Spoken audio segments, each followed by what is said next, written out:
In this tutorial, I'm going to teach you how to create a GTA style image of yourself. So the platform that we are going to use is novoads.ai, and the link is going to be in the comment section.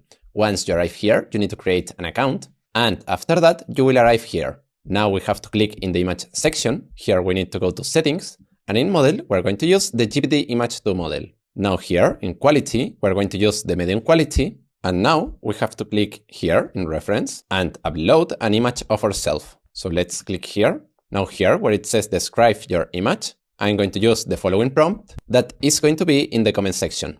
Now we have to click here, and now we have to wait more or less 1 minute. Perfect. As you can see, here we have the images and the quality is really good. So if you want to do images like this one, remember that the prompts are going to be in the comment section and that you can try novoads.ai for just $1. So I recommend you to try the platform, and if you have any doubts, you can comment me in the comment section and see you in the next video.